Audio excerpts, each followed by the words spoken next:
Tax या ऐसे बुज़दिलाना हमले करते हैं। जिस तरह का वाक़या इंतहाई अफसोसनाक अलमनाक जो है वो पेशावर की मस्जिद में हुआ,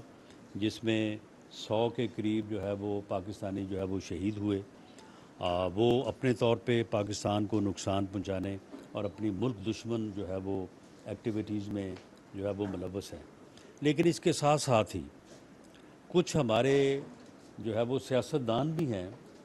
कि जिन्हें हर वक्त जो है वो पाकिस्तान के आगे बढ़ने की, पाकिस्तान के जो है वो मजबूत होने की जो है वो इतनी जो है वो उनको फ़िक्र लाहक होती है कि हर वक्त वो अपने घटिया एजेंडे को जो है वो आगे बढ़ाने की जो है वो कोशिश करते रहते हैं। अभी थोड़ी देर पहले इमरान खान साहब जो हैं वो उनको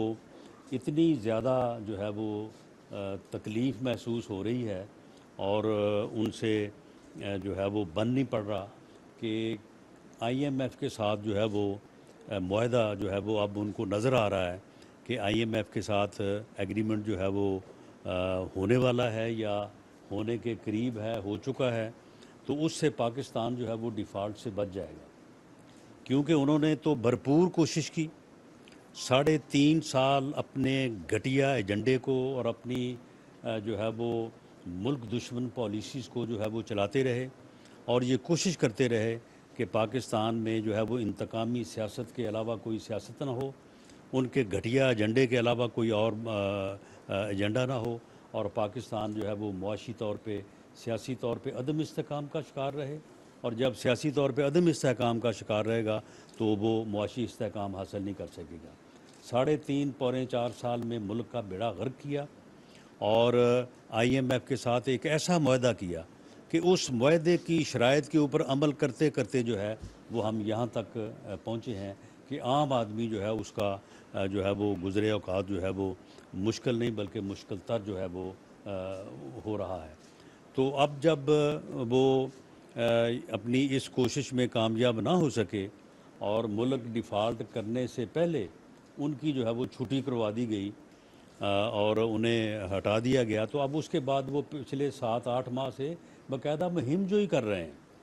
बाकायदा एफ़र्ट्स कर रहे हैं कि पाकिस्तान जो है वो सियासी तौर पे अदम इस्तेहकाम का शिकार रहे, ताकि मुआशी तौर पे इस्तेहकाम हासिल ना कर सके और खुदा न खास्ता जो है वो डिफ़ॉल्ट कर जाए। इस मकसद के लिए उन्होंने शौकत तरीन जैसे बंदे को भी, जो कि बज़ाहिर शरीफ आदमी हैं, उनको भी जो है उन्होंने बहकाया और उनके बहकाने में आके उन्होंने भी एक ऐसी हरकत की कि जिस हरकत की वजह से जो है वो पाकिस्तान को नुकसान हो सकता था। बहरहाल उनके ख़िलाफ़ जो है वो इंक्वायरी जो है वो मुकम्मल हो गई है और एफआईए ने उनको अरेस्ट करने की इजाज़त मांगी थी, जो गवर्नमेंट ने दे दी है, और उनको जो है वो इस बात की सज़ा मिलनी चाहिए ताकि किसी को भी इस किस्म की हरकत करने का दोबारा जो है वो जुर्रत ना हो। तो अब ये सारा कुछ करने के बाद जब वो इसमें कामयाब नहीं हुए और आईएमएफ का जो है वो मुआहदा जो है वो पाकिस्तान की हुकूमत करने में जो है वो कामयाब होती नज़र आ रही है, तो आज उन्होंने फिर बहुत ही घटिया, बल्कि घटिया से भी नीचे जाके उन्होंने जो है वो गुफ्तगू की है, जो कि इंतहाई काबिल मज़म्मत है। और मैं ये बात वाज़ेह करना चाहता हूँ कि इंशाअल्लाह ताला पाकिस्तान जो है वो सियासी तौर पे भी मुस्तहकम होगा और मुआशी तौर पे भी इस्तेहकाम हासिल करेगा, और तुम्हारा ये घटिया एजेंडा जो तुम इस वक्त लेके फिर रहे हो और कोशिश कर रहे हो, अब ये किसी सूरत में जो है वो कामयाब नहीं होगा। पाकिस्तान इंशाअल्लाह ताला जो है वो दहशत गर्दों से भी महफूज रहेगा और इस तरह के जो सियासी दहशत गर्द हैं, क्योंकि इसने अब सियासी दहशत गर्द का जो है वो रूप धार लिया है। ये 25 मई को मुसल्लह जो है वो लोगों के साथ इस्लामाबाद के ऊपर कब्ज़ा करने के लिए और इस्लामाबाद का घेराव करने के लिए आया था, लेकिन वहाँ से ये फिर नाकाम और जलील होकर जो है वो वापस आया और उसके बाद फिर इसने तैयारी जारी रखी और 26 नवंबर को दोबारा जो है ये अवामी समुंदर लेके वहाँ पे आना चाहता था, जिसमें अवाम ने इसे बुरी तरह से जो है वो रिजेक्ट किया और अब ये जो है वो फ्रॉड करके बैठा है वहाँ पे, अपनी टांग पे पट्टी जो है वो लगा के। हालांकि इतनी देर में तो फ्रैक्चर हो तो वो ठीक हो जाता है, इसको छर्रा लगा हुआ वो ठीक नहीं हुआ। ये जो है वो इसकी हालत है। लेकिन मैं इंशाअल्लाह ताला अपने यानी अपने लोगों को पाकिस्तानियों को इस बात का यकीन दिलाता हूँ कि इंशाअल्लाह ताला पाकिस्तान जो है दहशत गर्दों से भी महफूज रहेगा, और इस किस्म के जो सियासी दहशत गर्द हैं, जो बदज़ुबान भी हैं और बद किरदार भी हैं, और पाकिस्तान को जो है वो नुकसान पहुंचाने के दरपे हैं, इंशाअल्लाह ताला इससे भी जो है वो महफूज रखेंगे। राना साहब, शेख रशीद साहब बार बार आप पर इल्ज़ाम लगा रहे हैं कि मेरी गिरफ्तारी के पीछे राना सनाउल्लाह है, बाकी जो मुल्क के सियासतदान हैं बिलावल भुट्टो पर वो तरह तरह के इल्ज़ाम लगा रहे हैं, उन पर यहाँ मुकदमात भी हैं। तो क्या वजह है कि वो यहाँ उनको वफाकी हुकूमत नहीं भिजवा पा रही, या कोई अदालती फैसले हायल हो रहे हैं? नहीं, शेख रशीद की गिरफ्तारी के पीछे उसकी बकवास है, जो वो जो है वो बग़ैर सोचे समझे करता है। उसने एक बड़ी पार्टी के सरबराह के ऊपर एक दहशतगर्द तंजीम को बयाना दे के, पैसे दे के कत्ल करवाने का जो है वो इल्ज़ाम लगाया,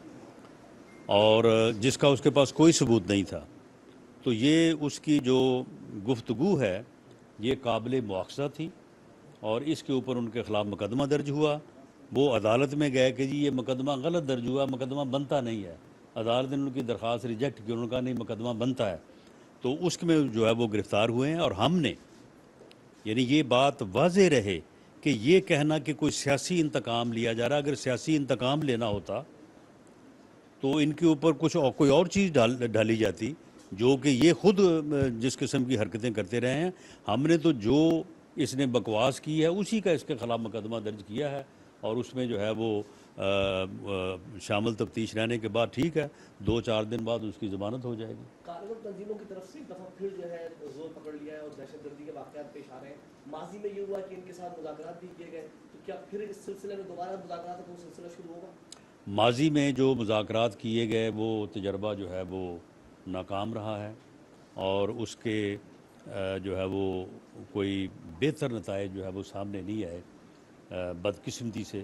अच्छा होता अगर उसके बेहतर नताइज जो है वो सामने आते। तो इसलिए आइंदा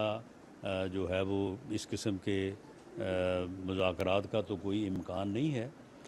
पार्टी अपना हुकूमत और हमारी जो अस्करी लीडरशिप है, जो अपेक्स कमेटी में जो गुफ्तगू हुई है, मैं उसके हवाले से जो है ये बात जो है वो कर रहा हूँ। और इसमें कोई शक नहीं है कि दहशतगर्दी की एक नई लहर जो है वो आई है, तो उसके लिए तमाम सिक्योरिटी एजेंसीज़, तमाम लॉ इन्फोर्सिंग एजेंसीज़, हुकूमत, सूबाई हुकूमतें पूरी तरह से अलर्ट हैं, और हमारा यहाँ पे हाज़िर होना भी जो है वो इसी मकसद से है। तो इंशाअल्लाह ताला हम इसके ऊपर काबू पाएंगे। राना साहब, आपने जिक्र किया जिस तरह मुल्क में सियासी और माशी तौर पर मुस्तहकम होने जा रहा है या हो रहा है, तो फिर जमहूरी हुकूमतें और सियासी जमातें तो इलेक्शन चाहती हैं। इस वक्त वफाकी हुकूमत के जितने भी कंपोनेंट्स हैं उन्होंने सबने इलेक्शन कमीशन में ये बताया है कि हमारे पास पैसा नहीं है या दहशतगर्दी की सूरत हाल है, मौजूदा सूरत हाल में इलेक्शन नहीं हो सकते। दूसरा जो आपने जिक्र किया मादी में जो मुज़ाकरात हुए, क्या उसमें रियासत की तमाम इदारों की उसमें इन्वॉल्वमेंट थी या सिर्फ इमरान खान हुकूमत उसमें वो इन्वॉल्व थी? देखिए जी, पहली बात जो है ना वो इलेक्शन का मुतालबा जो है वो इमरान खान नियाज़ी साहब कर रहे हैं, और वो कहते हैं कि इलेक्शन जो है वो तमाम मसाइल का हल है। इलेक्शन से किसी को इन्हराफ नहीं है, लेकिन इलेक्शन का आइन में एक वक्त जो है वो मुतय्यन है, और असम्बलियों की मुद्दत जो है वो 5 साल, वो भी आइन में दर्ज है। अगर किसी ऐसी सूरत की वजह से जो कि नागुज़ीर हो और असम्बली पहले डिज़ोल्व हो जाए, तो उसका इलेक्शन जो है उसका भी तरीक़ाकार आइन में दर्ज है।